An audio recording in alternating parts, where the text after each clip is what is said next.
I wanted to make a video about fear because it's something that I think can really hold us back from doing the things we want to do and, really ultimately being our full version of ourselves. And it's a bit like the Power of No video that I made.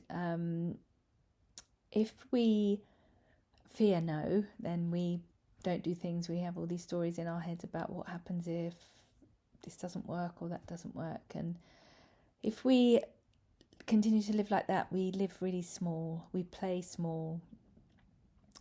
If we're less fearful, if we're less worried about no, then we can play big. We can just put ourselves all out there and we can just be like, hey, this is me and I want to do this and I want that, and we don't care whether it doesn't happen, or someone says no, that's a terrible idea, or you might want this but I don't want that, or you laid yourself bare in your relationship and put everything out there, and the other person's like, oh no, I think I want it but I'm really scared, and then they run away. And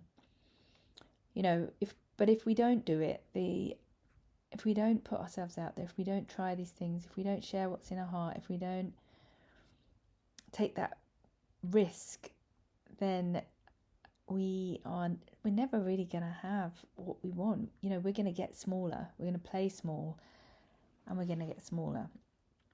So whether it's at work, asking for the next move, the next job, to be included in a big exciting project, or to do something a bit different that the company hasn't thought of before, and putting yourself out there, you might not get exactly what you want, but you might get a step towards it. And then, you build from there, and, take that as a win. Relationships, you might put everything on the table and be like, I want commitment, I want this, I want that, I want to build a life together. And the other person might just be, I'm not there yet, scary, scary, scary, and, run away. But to not share that is, as scary as it is, it's a whole lot worse. Holding back and not being true to yourself is ultimately a lot more painful than putting everything out there and getting rejected, or, the other person not exactly sharing what you want. So fear is a really destructive thing, because it can cause us to behave in all sorts of ways. It can cause us to not ask for what we want or do what we want. And then we have a life full of regrets, and we get to 80 and we look back on our life and we go, well, I wish I'd tried that, or I wish I'd done that, or I wish I'd just taken that big bold leap, and whatever it was. There's that saying, isn't there, you regret the things you didn't do, not the things you did do. The other thing about fear is it can really grip us in a way that we're not really conscious of, and it can make us think that we are okay when we're not. We can shut down, or we can pull away, run away, or we can start to control. And I talk about all that stuff in the other video about the clashes, the three main ways that we kind of avoid feelings. And we sometimes don't even realise that we're acting out fear. Sometimes we've gone into control mode, and, all the cortisol and all those stress hormones are telling us to keep doing stuff, do, push, push, push. Or we might have completely frozen and shut down and completely gone into a sort of dorsal state. If you're into polyvagal theory, dorsal system, when we just kind of shut down and we're kind of like, I can't do that. Or we run away, we just be like, I'm off in the other direction. And all of those things are ways of avoiding difficult feelings, and it could be fear.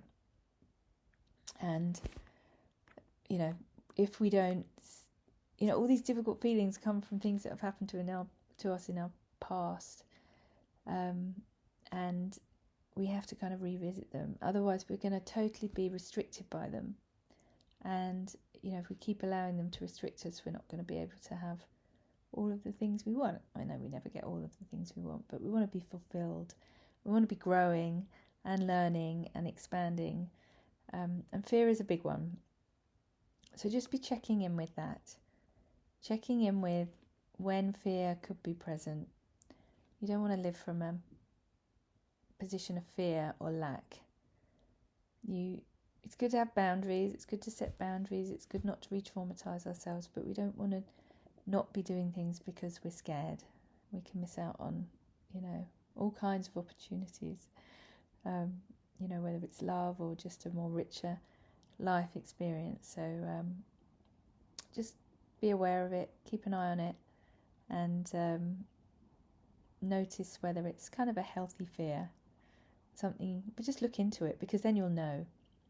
Look into it, go deep, and then try and, when you've worked out what sort of fear it is and maybe you want to try and come out of it, try some little steps, just little ones to give yourself confidence, rewire your system and those neural pathways so that you've put yourself out there, you've done something different in a different way, you've reached out to someone, I don't know, whatever it is, and just something small. And even if you have to be really vulnerable and say, look, this is really scary for me, but I'm kind of doing it anyway, be gentle, it all helps. But yeah, don't live from a place of fear.